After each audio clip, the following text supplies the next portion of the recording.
Okay, so the conversation is pretty much got brought up again, and we need to talk about this because I think a lot of people need to understand what's actually happening in this scenario because the whole Drake is overrated thing is kind of miscued, and I think I need to actually have a bit of a conversation about it. The reason I said that is because it's not like he's bad at rapping. It's not the case at all. A lot of people need to understand that.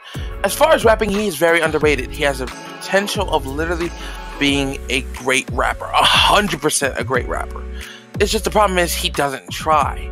Ever since 2010, he chose to be laid back, focus on the singing part of it. Again, I'm not mad at that, but that's where he decided to go with it. So, it is what it is. And he was literally top 80, and I'm not even joking, he's been at this number for over 5 years. So, nothing has really changed. However, post 2016 and 2017, there was a issue prior that happened, and it got worse up to the middle of 2017. So basically what happened was,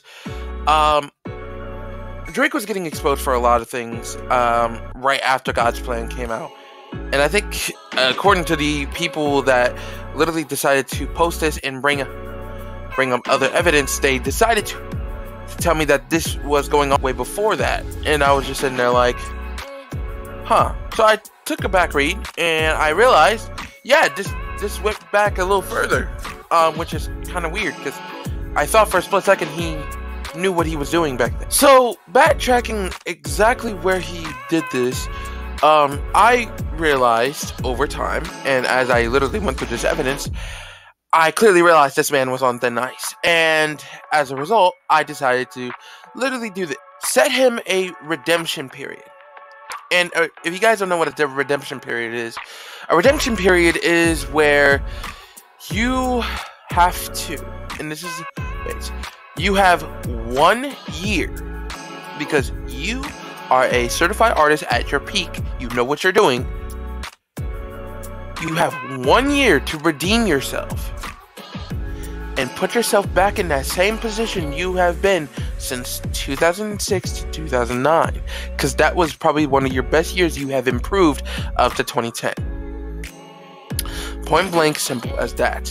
Now, unfortunately, yeah, he chose not to do that. So when I literally looked at it back to the end of 2018, I realized this man was not going to do anything, and he's still doing the same shit. So as a result, I had no choice but to disqualify him. If I kept him in there, the literal people, and I'm not even joking, the people will literally start telling me to disqualify him. Hell, even my own cousin was literally telling me that he was ghostwriting. You have to literally get him out of this conversation at this point. And I'm just sitting there like, again, oh my god, this is the only issue I've been having for a long time, is that I morally agree, but I morally disagree as well, because there will be times where people have literally ghostwrited for almost at least one time in their career. But I realized that he technically did it for almost the majority of his career. And yes, that applied to the last 4 years. So, yeah, it's rough. It's very, very rough. So, I had no choice but to literally let him go, and he was pretty much discharged out of that. So, now a lot of people might ask me, hey, why all of a sudden that he was disqualified? Well, turns out it was because of, 1, he was stealing flows. 2, he had a ghostwriter, which for the majority of his career, because I was sitting there like, he's a good rapper, and most importantly, an underrated one of that. He has the potential to improve and build his craft. He has the improvement. It's just the problem was he was being lazy. So, of course, I should have thought of that, but I didn't think about it at the time, because I was so busy with other artists and shit, I just wasn't paying attention that much to him. So, when I literally heard that, and I realized the rules were to never ghostwrite for the majority of your career, I realized that, he may have or may have not went that far. Yikes. But anyway, let's go back a bit, because I think a lot of people need to understand what the actual thing is. Like, again, you can ghostwrite, do it once. Yeah, do it once, and then you're good. But if you do it more than that for the majority of your career, yeah, you're done. You're done. Because it's part of the rules. Like, what do you want me to do? I can't change the fucking rules. I'm not the rule creator of fucking hip-hop. I'm only a historian. God damn it. Come on. So, going back a bit, like, let's go back at least around 2006. When when he first started. Back then, when he made those tracks, he was already top 80. He was already top 80 by the time he got into the rap game. So, he was cool. Now, a little bit of a secret for y'all. I accidentally put him at number 1 because back then I had a full-on long paper that showed the top 250 rappers of all time, like literally GOATs on that list. And I accidentally put Drake at number 1 because of 2 things. One, he's been like on the hip-hop status. I was only basing things on hip-hop status. That's up until I literally, and this was only a year in, I realized, why is his grade that low, and why is his scale that low? Or scale that high on production, but not his skill? Hold on a second. Because I had to realize this, because I was looking at it, I was like, shit.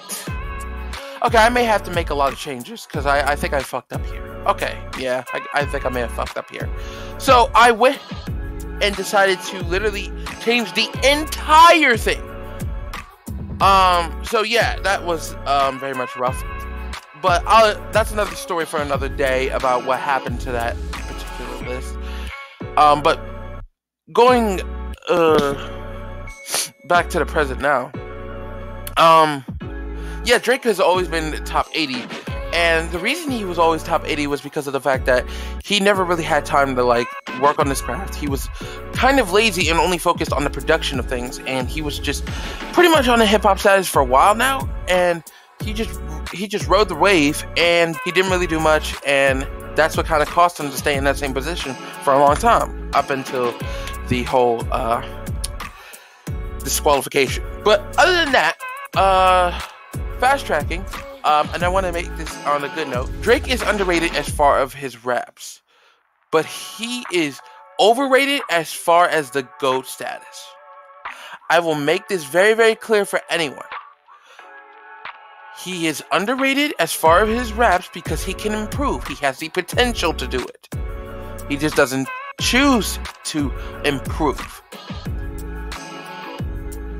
And literally, he is overrated as far as the GOAT tier conversation. Now, the reason I say he's overrated as far as the GOAT tier conversation is because of the fact that he is mentioned to be in the top 5, the top 10, and these are fans' opinions. I'm not going to get upset with that. But the logic behind the top 5 makes this worse. Because there's no logical explanation to it. You just like them. You just like them as an artist and all this shit. You could do that. But that's not a good argument because, again, opinions are more weaker than facts. And if you do not have evidence to support your claim, then that's on you. And if you put up his status, oh yeah, he's been in hip-hop status for over a decade. He has multiple platinum albums. He's been one of the best artists of his decade. And I'm just sitting there like, okay, what does that have to do with his skill? Well, he's definitely better than the majority of the rappers that is like J. Cole and K. Dot, and I'm sitting there like, time out. Let's time this out for 2 seconds. You cannot make those bold claims and not back up your evidence and just saying your opinion. That is why I made that list for a reason. Because a lot of people want to get upset with me about, hey, why I made the list of back then. Because if you guys don't remember, I made, like, when I first introduced myself as a hip-hop historian, I presented that list back then. I presented that list, and a lot of people didn't really question me on it. So, surprisingly, it's probably because I don't really have a status here, but hey, if I'm gonna post it here, I might as well post it here. But back to what I was saying. I have made that list because a lot of people needed to understand that I was literally in a bit of a turmoil because one, my computer literally deleted everything, so I had to restart the list again. Two, I didn't really have enough time to get everything sorted, so I still need to do a lot of moving around and shit. And three, I would have literally 100% put him at least the top 5 or top 10 if he actually put in the work into his craft. Again, as long as he put into work with his craft, he could have been either, and 100%, he could have either been a top 50 or a top 25. And that would have been easily one of the best times he could have been. 100%. But here's where I draw the line when it comes to this shit. And I think a lot of people need to understand this. The reason that he was overrated as far as this is because people only put opinions when it comes to Drake. They always do this. Hell, even DJ Academics did this shit. And I was just sitting there like, my dude, I'm gonna need you to please shut the fuck up about this.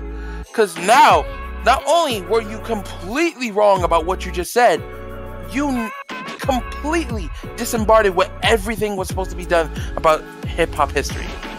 When it's about literal talent, skill, and production.